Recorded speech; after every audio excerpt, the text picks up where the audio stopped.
NCP উপদেষ্টাদের দল হেঁটে হেঁটে তারা যমুনায় আসলো। গণ অভ্যুত্থান এনসিপি করে নাই শুধু। ভাই তোমার এপিএস দুর্নীতিবাজ, আর তুমি কি সাধু বাবা? একটি দলকে আপনি তৃতীয় স্থান নির্ধারণ করে দিচ্ছেন। What is this? প্রধান উপদেষ্টার পদত্যাগের নাটক। জাতিকে অন্ধকারে রেখে ইমোশনালি ব্ল্যাকমেইল করে তারা কিসের সংস্কার করতে চায়, আই ডোন্ট নো। দেখেন, আমাদের প্রধান উপদেষ্টা তিনি পদত্যাগ করতেছেন যে কিছু ব্যক্তিকে বিভিন্ন হাসপাতালে ভর্তি করে রাখা হয়েছে।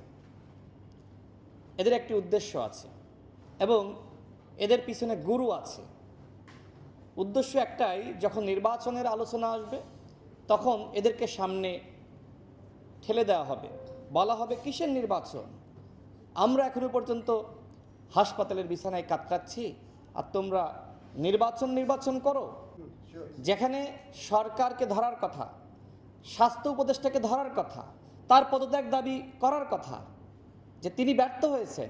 জাতিকে অন্ধকারে রেখে ইমোশনালি ব্ল্যাকমেইল করে তারা কিসের সংস্কার করতে চায়, আই ডোন্ট নো।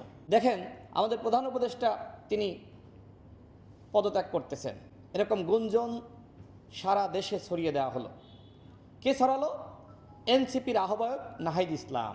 তাহলে কোন যৌক্তিকতায় তিনি এই গুঞ্জন বা গুজব ছড়িয়ে দিলেন যে এনসিপির দুইজন প্রতিনিধি যারা এখন সরকারে রয়েছে উপদেষ্টা হিসেবে, প্রত্যেকটা দল মোটামুটি তাদের পদত্যাগের দাবিতে আন্দোলন শুরু করেছিল।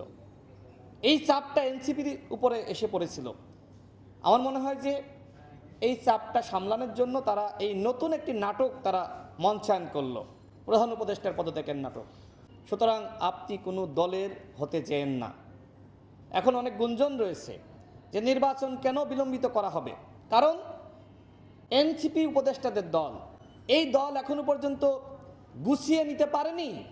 তার জেলা কমিটি নাই, উপজেলা কমিটি নাই, নিবন্ধন নাই, সুতরাং সময় লাগবে। গণ অভ্যুত্থান এনসিপি করে নাই শুধু। আপনারা জানেন যে বলা হলো বিশাল বিশাল বিনিয়োগ আসতেছে, দেশ তো এবার ইউরোপ হয়ে যাবে। একটা বিনিয়োগ এসেছে?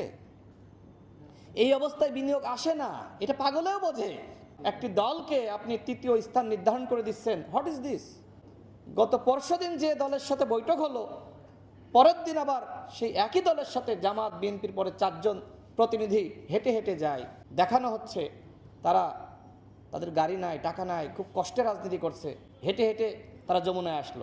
এই উপদেষ্টা পরিষদ আজকে আমাদের কাছে মনে হচ্ছে অভিশাপ। আপনারা অন্তর্বর্তীকালীন সরকার, সবার অন্তরের ভিতরে থাকবেন, কিন্তু অন্তরের মধ্যে না থেকে আজকে বাইরে থাকতেছেন, ঘৃণার পাত্র হইতেছেন। কিন্তু নির্বাচন এই শব্দ, এই নাম আসলেই উপদেষ্টাদের গায়ে জ্বালা পোড়া শুরু হয়ে যাচ্ছে। আমি বলবো, জ্বালা পোড়া শুরু হইলে পানি কিন্তু আছে, জনগণ পানি ঢালতে জানে। কথা বলা যাবে না যাদের এপিএস দুর্নীতি করেছে। ভাই তোমার এপিএস দুর্নীতিবাজ, আর তুমি কি সাধু বাবা?